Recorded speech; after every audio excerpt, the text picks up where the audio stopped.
नमस्कार दोस्तों, आप देख रहे हैं न्यूज नशा और मैं हूं आपके साथ अनु जैन रोहतगी। यूक्रेन और रशिया के बीच युद्ध थमने का नाम नहीं ले रहा है। हालांकि विश्व भर से कोशिशें जारी हैं कि इस युद्ध को रोका जाए, क्योंकि यदि ये लंबे समय तक चलता है तो तीसरा विश्व युद्ध छिड़ सकता है। और इसी बीच लगातार जो चर्चा बनी हुई है कि क्या इस युद्ध में न्यूक्लियर वेपन के साथ साथ बायोलॉजिकल और केमिकल वेपन का इस्तेमाल हो सकता है। न्यूक्लियर वेपन के बारे में फिर भी हम लोग जानते हैं, क्योंकि हिरोशिमा और नागासाकी के एग्जाम्पल्स हैं, अभी तक दोहराए जाते हैं, बताया जाता है कि क्या इल इफेक्ट्स होते हैं। लेकिन जहां तक बायोलॉजिकल और केमिकल वेपन्स होते हैं, ये न्यूक्लियर वेपन से ज्यादा खतरनाक साबित हो सकते हैं। बहुत ही सीधे शब्दों में आपको अगर हम बायोलॉजिकल वेपन के बारे में बताएं तो आप सिर्फ कोरोना को याद कर लीजिए। जी हां, बायोलॉजिकल वेपन के जरिए कोरोना जैसा कोई वायरस, बैक्टीरिया, फंगस, कोई खतरनाक ढंग से उसका इस्तेमाल वेपन बनाने के लिए किया जाएगा। और जब उसका इस्तेमाल होगा तो ये एक देश तक सीमित नहीं रहेगा, ये पूरे विश्व में फैलेगा। ये होता है बायोलॉजिकल वेपन। और अगर हम केमिकल वेपन की बात करें तो आप भोपाल त्रासदी जो है वो याद कर लीजिए। रातों रात गैस लीक हुई और कितने लोगों की जान एकदम से चली गई, दर्दनाक मौतें हुई हैं। क्योंकि जब केमिकल वेपन का इस्तेमाल होता है तो गैसेस और तमाम तरह के केमिकल्स का इस्तेमाल वेपन्स में किया जाता है, जिसका असर सदियों तक रहता है। तो अब आप बड़े आसान शब्दों में हमने आपको बता दिया है कि बायोलॉजिकल और केमिकल वेपन कितने खतरनाक हैं। और प्रश्न यही है कि क्या यूक्रेन और रशिया, जो तमाम तरह की अटकलें लगाई जा रही है कि रशिया केमिकल और बायोलॉजिकल वेपन का इस्तेमाल कर सकता है, लेकिन क्या वास्तविकता ऐसी है? क्या रशिया ऐसा करेगा? और इसी पर खास तौर पर चर्चा करने के लिए आज न्यूज नशा में तीन फॉर्मर जनरल से हमने बातचीत की है। हमारे साथ former major general PK Sehgal हैं, former major general SP Sinha sir हैं और former major general JK Bansal हैं। आप तीनों का बहुत बहुत स्वागत है न्यूज नशा में। सबसे पहले farmer major general PK Sehgal sir, एक सीधा सवाल, क्या रशिया इस युद्ध में बायोलॉजिकल और केमिकल वेपन का इस्तेमाल कर सकता है?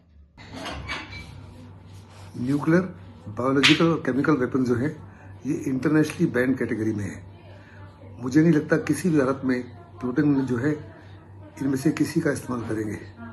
बायोलॉजिकल वेपन जो है वो इतने ज़्यादा भयंकर है कि दुनिया पूरी तबाह हो सकती है। वुहान वायरस के बाद में दुनिया को समझ आ गया कि इसको बायोलॉजिकल वेपन को आप लॉन्च तो कर सकते हो, लेकिन उसके बाद ये कितना बड़ा असर करेगा, कहाँ का असर करेगा, इसके ऊपर आपका कंट्रोल नहीं है। और इस समय यूक्रेन के अंदर रशिया के अपने तकरीबन 2 लाख ट्रुप्स हैं, और अगर ये इसका इस्तेमाल करता है तो 2 लाख जो रशियन के ट्रुप्स हैं वो भी उसी प्रकार इफेक्ट होंगे जैसे कि यूक्रेन के लोग इफेक्ट होंगे। ऐसे में गलती से भी वो इसको नहीं इस्तेमाल करेगा। जहाँ तक केमिकल वेपन का ताल्लुक है, उनका भी इस्तेमाल मुझे नहीं लगता वो रशिया करेगा, चाहे वो कम्प्लीटली बैकफुट पर है, इस समय फ्रस्ट्रेटेड है, डेस्परेट है टू अचीव अ सक्सेस और उन लोगों के मनोबल को तोड़ने के लिए। उसके बावजूद भी अगर वो केमिकल वेपन्स का इस्तेमाल करता है तो हर हालत में उससे पहले उसको यकीन करना होगा कि उसके जितने भी ट्रुप्स हैं उनके पास केमिकल वेपन्स के प्रभाव से बचने के लिए सही प्रकार की क्लोथिंग हो, सही प्रकार के गैस मास्क वगैरह हो, नहीं तो वो भी इफेक्टेड हो जाएंगे। और अभी तक रशिया ने अपने ट्रुप्स को इस माफी के क्लोथिंग या इस माफी के गैस मास्क वगैरह इशू नहीं किए, और साफ के गैस मास्क वगैरह हो, नहीं तो वो भी इफेक्टेड हो जाएंगे। और अभी तक रशिया ने अपने ट्रुप्स को इस माफी के क्लोथिंग या इस माफी के गैस मास्क वगैरह इशू नहीं किए। और साफ तौर पे रशिया को ये भी नजर आना चाहिए कि इस समय वो कम्प्लीटली बैकफुट है, पूरा आइसोलेटेड है, पूरी दुनिया उसके खिलाफ है, उसकी कंडेमनेशन हो रही है। ऐसे में वो गलती से भी इन वेपन्स का इस्तेमाल नहीं करेगा, क्योंकि इनके परिणाम जो है काफी ज्यादा भयंकर हो सकते हैं। साफ तौर पे मना किया है पीके सहगल सर ने यहाँ पर कि ऐसा नहीं है, क्योंकि इंटरनेशनली बैन है और रशिया को खुद पता है कि उसके जो वहां पे ट्रूप हैं, अगर वो इस तरह के वेपन इस्तेमाल करता है तो उन पर भी असर होगा। बायोलॉजिकल वेपन की बात करें और केमिकल वेपन अगर इस्तेमाल करता है तो उससे पहले जो आर्मी रशिया की यूक्रेन में है उसके लिए खास तरह के मास्क, खास तरह के कपड़े और तमाम तरह के गैजेट्स देने पड़ेंगे जो अभी तक वहां पर नहीं पहुंचाए गए हैं। इससे साफ लगता है कि रशिया इस तरह के जो वेपन्स हैं उनका इस्तेमाल नहीं करेगा। चलते हैं former major general SP Sinha sir के पास। सर, आपने सुना होगा पीके सहगल सर को, आपको लगता है कि जो वेपन है केमिकल और बायोलॉजिकल वेपन, इसका इस्तेमाल इसलिए नहीं होगा क्योंकि पुतिन कि जो सेना है वो भी तैयार नहीं है और पुतिन को पता है ये कि अगर इसका इस्तेमाल हुआ तो उसके जो अपने लोग हैं वो भी इसका शिकार बनेंगे। और क्या कारण आपको लगता है कि हो सकते हैं जिससे रशिया इस तरह के वेपन, खतरनाक वेपन, बायोलॉजिकल और केमिकल इस्तेमाल नहीं करेगा? यूक्रेन युद्ध के परिप्रेक्ष्य में एक नया सवाल पैदा हो रहा है कि क्या रूस न्यूक्लियर बॉम्ब के बनिस्पत केमिकल या बायोलॉजिकल युद्ध कर सकता है? तो इसका मेरा उत्तर है नहीं। क्यों नहीं कर सकता, मैं बताता हूँ।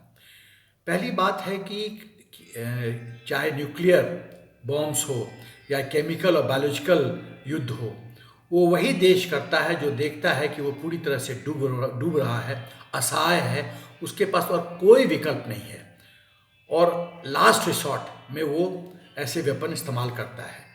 महाभारत इसका उदाहरण है। जब अश्वत्थामा ने देखा कि पांडव उसको घेर रहे हैं तो अपनी जान बचाने के लिए उसने ब्रह्मास्त्र को फायर किया। रूस की आर्मी एक बहुत ही सशक्त आर्मी है। रूस की आर्मी सक्षम आर्मी है। रूस के आर्मी के सामने यूक्रेनियन आर्मी एक लिलिपुट आर्मी है, नॉन प्रोफेशनल आर्मी है।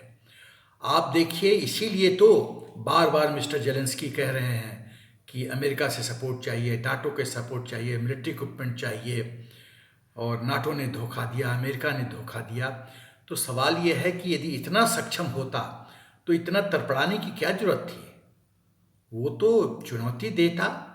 हालांकि रूस के भी कैजुअलिटी हो रहे हैं, टैंक्स बर्बाद हो रहे हैं, फाइटर जेट, हेलीकॉप्टर बर्बाद हो रहे हैं, बट युद्ध में तो ये होता है। युद्ध में कोई ऐसा केक वॉकओवर नहीं होता है, कैजुअलिटी तो होगी, लेकिन पलड़ा किसका भारी है? रूस का पलड़ा भारी है। रूस ने जो सब्सिडी थ्रस्ट किया पूर्वी दिशा से, तो पूरा साउथ यूक्रेन का ओडेसा पोर्ट और सी ऑफ अजोव पोर्ट उसने ले रखा है। कारगिल, मारिपोल, ये सब जगह उसके पूरे उस पर उसका कंट्रोल है। तो उसकी स्थिति तो बहुत ही बढ़िया है।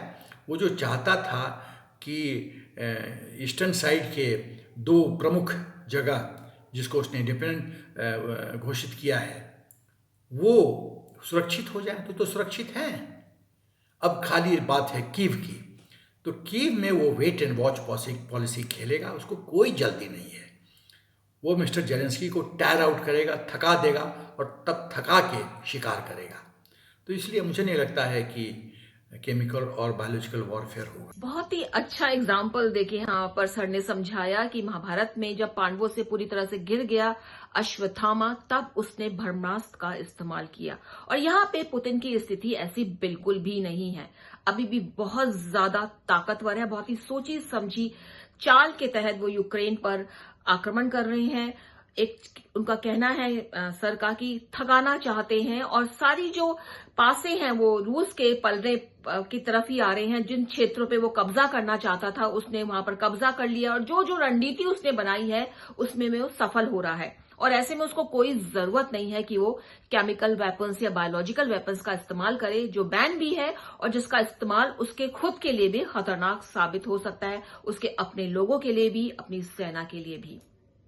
चलते हैं हम जेके बंसल सर के पास, जो पेशे से डॉक्टर भी हैं। सर, यहाँ पे बायोलॉजिकल और केमिकल वेपन्स का इस्तेमाल की बात हो रही है, क्या पहले भी इस तरह के वेपन्स इस्तेमाल हुए हैं, और कितना खतरा है इन वेपन से, और क्यों जो है कोई भी देश इसको इस्तेमाल नहीं करना चाहता, चाहे युद्ध जितना भी बढ़ जाए? रशिया यूक्रेन वॉर के दौरान में आरोप और प्रत्यारोप दोनों तरफ से लग रहे हैं कि केमिकल वेपन या बायोलॉजिकल वेपन का इस्तेमाल हो सकता है। अब मैं केमिकल और बायोलॉजिकल वेपन्स क्या हैं ये इसके बारे में मैं बताऊंगा। पहले बात करते हैं बायोलॉजिकल वेपन्स की। तो बायोलॉजिकल वेपन्स में जो बहुत सारे बैक्टीरिया, वायरस, फंगाई हैं, उनको इंसान के ऊपर, जानवरों के ऊपर, फसलों के ऊपर में प्रहार करके उनको नष्ट किया जाता है। सबसे पहले जो बायोलॉजिकल वेपन इस्तेमाल हुआ था वो 1347 में मंगोलों ने किया था, जो क्रीमिया में के सिटी पोर्ट पे जो प्लेग से इन्फेक्टेड बॉडीज थी उनको उन्होंने फेंक दिया पोर्ट की दीवारों पे, और वो बॉडीज जो हैं इटली चली गई पानी के जहाज के थ्रू, और ये प्लेग सारे यूरोप में फैल गया। उसमें 25 मिलियन लोगों की डेथ हुई थी, और इसको ब्लैक डेथ भी बोलते हैं। 1/3 पॉपुलेशन ऑफ यूरोप की इसमें इफेक्टिव हुई थी। इसके बाद बहुत बार इन वेपन्स का इस्तेमाल हुआ। फर्स्ट वर्ल्ड वार में भी हुआ। फर्स्ट वर्ल्ड वार में जो जापान ने 1937 में जो प्रिजनर ऑफ वार थे उनके ऊपर इसका एक्सपेरिमेंट किया, और 1940 में चाइना और रशिया के ऊपर में इसका जो है इस्तेमाल किया गया। वैसे तो हिस्ट्री में बहुत बार बायोलॉजिकल वेपन्स का इस्तेमाल हुआ है, लेकिन जो कुछ खास अभी हैं वो 2001 में एंथ्रेक्स स्पोर जो अमेरिका में एनवलप में लिपटे भेजे थे, उसमें 22 लोगों की इफेक्ट हुए थे और 5 की उसमें मृत्यु हो गई थी। माना तो ये भी जाता है कि जो अभी पैंडेमिक कोविड का हुआ है ये भी एक बायोलॉजिकल वेपन्स का ही हिस्सा माना जाता है। और हम सब जानते हैं कि इससे कितनी तबाही पूरी दुनिया में मची है, कितने लोग मारे गए, कितने बीमार हुए, कई लहर आई और अभी तक भी इसका प्रकोप नहीं गया है। तो ये दिखाता है कि कितना भयानक है ये बायोलॉजिकल वेपन को इस्तेमाल करना। हालांकि बायोलॉजिकल वेपन कन्वेंशन 1972 में साइन हुआ था, उसके बावजूद भी दुनिया में इसके ऊपर कोई रोक नहीं लगी। बात करें केमिकल की, तो केमिकल वेपन भी बहुत खतरनाक होते हैं और इनका इस्तेमाल जो फर्स्ट वर्ल्ड वार में भी हुआ, सेकेंड वर्ल्ड वार में भी हुआ, और जिसमें कि फर्स्ट वर्ल्ड वार में बहुत सारी कैजुअलिटी हुई जो रशिया की हुई। रशिया, यूके और अमेरिका सब में केमिकल वेपन्स का इफेक्ट पड़ा जो जर्मनी ने इस्तेमाल किया था। जो केमिकल वेपन्स में मोस्टली यूज करते हैं chlorine, phosgene, mustard gas, hydrogen cyanide, इनसे भी बड़े तड़प के एक घातक रूप से जो होती है ये मौत। इसके बाद में जो 1980 में इराक ने ईरान के खिलाफ में ये किया था, केमिकल वेपन का इस्तेमाल, मस्टर्ड गैस का इस्तेमाल किया था। समझने वाली बात यह है कि ये जो वेपन है इनको वेपन ऑफ मास डिस्ट्रक्शन कहते हैं। इसके साथ में जो न्यूक्लियर बम होता है वो भी इसी वेपन ऑफ मास डिस्ट्रक्शन का हिस्सा है। और हम सभी जानते हैं कि 1945 में हिरोशिमा नागासाकी पर न्यूक्लियर बम डाले थे और उसका बहुत बड़ा तबाही हुई थी। तो ये जो वेपन्स हैं इनका इस्तेमाल मानव जाति के विनाश का है और इसमें किसी की कोई जीत नहीं होती, इसलिए इनका जो रोकना बहुत ज़रूरी है। और जो साइंटिस्ट उसके ऊपर काम कर रहे हैं उनको भी ये सोचना चाहिए कि मानवता की भलाई के लिए इसके ऊपर में कोई रिसर्च ना किया जाए और इसको पर रोक लगाई जाए। जो हमारी ऑर्गेनाइजेशन है, biological weapon convention, OPCW, organisation prohibition of chemical weapons, और इंटरनेशनल एटॉमिक एनर्जी एजेंसी, इनका सबका दायित्व है कि इन वेपन्स का इस्तेमाल बंद किया जाए। 1347 में प्लेग का इस्तेमाल, डेड बॉडीज का इस्तेमाल हुआ था प्लेग को फैलाने के लिए और 25 बिलियन लोग मारे गए थे।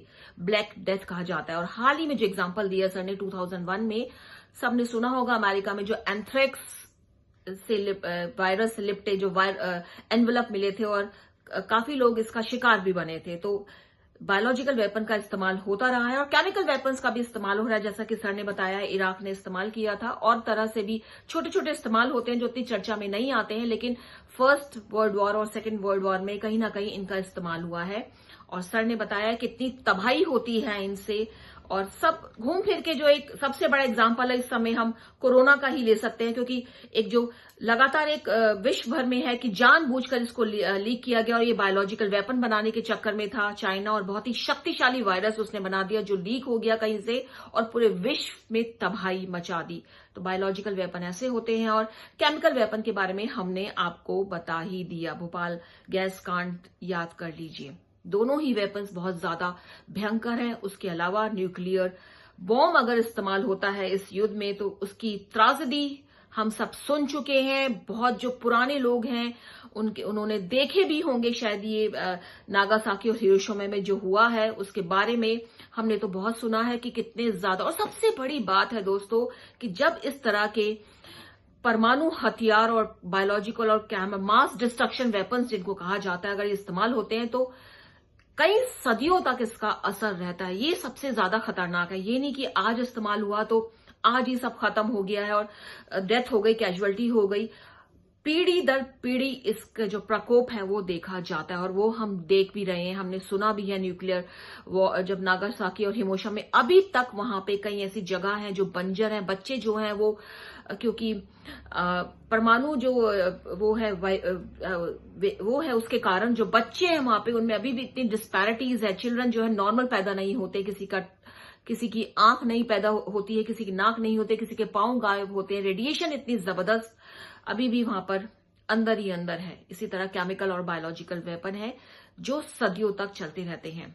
तो दोस्तों, अब आप समझ गए हो कि कितना बड़ा खतरा है और विशेषज्ञ मानते हैं कि कोई भी देश नहीं चाहेगा बायोलॉजिकल और केमिकल वेपन का इस्तेमाल करना, और रशिया भी नहीं चाहेगा, क्योंकि सब जानते हैं कि अगर इसका इस्तेमाल हुआ तो दूसरे तो मरेंगे ही, लेकिन साथ में वो खुद भी अपने लोगों को ले डूबेंगे। उम्मीद लेकिन सभी यही कर रहे हैं कि जल्द से जल्द ये युद्ध खत्म हो, जिससे तीसरे विश्व युद्ध का खतरा खत्म हो जाए।